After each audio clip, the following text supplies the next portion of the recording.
Vous connaissez sûrement Adama Kanté, ce jeune entrepreneur malien qui est passé d'une entreprise à 10 entreprises en l'espace de 2 ans. Adama Kanté, pour ceux qui ne savent pas, c'est un jeune malien qui s'est lancé dans l'entrepreneuriat, plus particulièrement dans l'agriculture. Au début, il avait cultivé que quelques mètres, mais il a fait une vidéo où il est dans un puits en train de parler, de creuser. Cette vidéo-là a fait le tour du monde. Il y a beaucoup de télévisions comme TF5 qui l'ont interviewé. Maintenant, après cette vidéo-là, il y a beaucoup de personnes qui, qui ont vu en lui un jeune engagé. Donc, les personnes l'ont financé. C'est cela qui l'a permis de passer de quelques mètres à plusieurs hectares.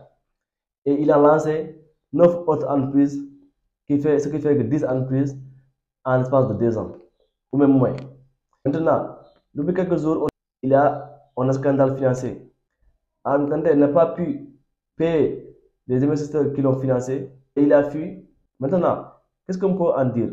Premièrement, Adam Kanté, c'est un jeune entrepreneur, très promoteur, qui a quand même vraiment pu non seulement lancer une entreprise, mais encore 10 autres entreprises, qui a réussi quand même à convaincre les investisseurs de le financer. Mais malheureusement, et j'espère qu'il va s'en rendre compte, il a été très impatient.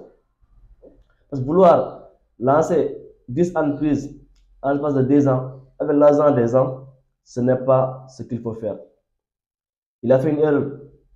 La jeunesse l'a poussé à vouloir aller trop vite. Deuxièmement, en Afrique, il n'y a aucun entrepreneur qui a réussi avec l'argent des autres. Qui a quand même pu réussir dans l'entrepreneuriat au début avec le financement participatif.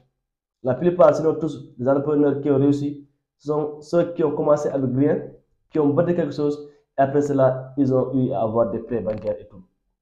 Donc, ceux qui, dès le moment qu'ils ont commencé, ils ont été financés, la plupart ne réussissent pas. Et Adam Kanté, malheureusement, en est un exemple parfait. Donc, ce que moi je conseille, et ce que cette histoire-là doit nous enseigner, c'est qu'il ne faut jamais se précipiter, il faut faire doucement. La réussite doit prendre du temps. Mark Zuckerberg a lancé Facebook en 2004, mais c'est vers 2012 ou 2013 que Facebook est devenu rentable. De même que Tesla est lancé depuis longtemps. C'est après que Elon Musk a pris la direction de Tesla que ça a commencé à devenir rentable. Donc, la réussite en entrepreneuriat doit prendre du temps. Si la personne se précipite, il va faire ce qu'il ne faut pas faire. Donc, amasser l'argent des gens, après ne pas pouvoir payer, bien évidemment, faire faillite. Si vous voulez vous lancer dans l'entrepreneuriat, oubliez les prêts, oubliez les financements au début. Donc, faites avec ce que vous avez. Commencez là où vous avez, avec les moyens que vous avez.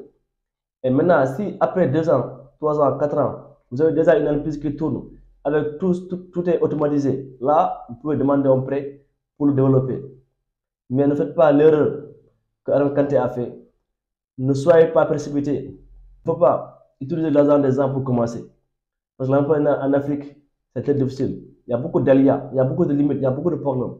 Donc, il y a beaucoup de choses qui font que ça ne marche pas. Maintenant, si c'est votre propre argent, si ça ne marche pas, il n'y a pas de souci. Mais si c'est l'argent des personnes que vous allez utiliser, si ça ne marche pas, vous allez fuir. Donc, on espère que Adam Kanté va apprendre de ses erreurs et devenir plus fort. Et que la jeunesse doivent en prendre une leçon, commencer avec le peu et ne pas se précipiter. Donc, dites-moi ce que vous en pensez dans les commentaires et à demain pour une nouvelle vidéo. Ciao.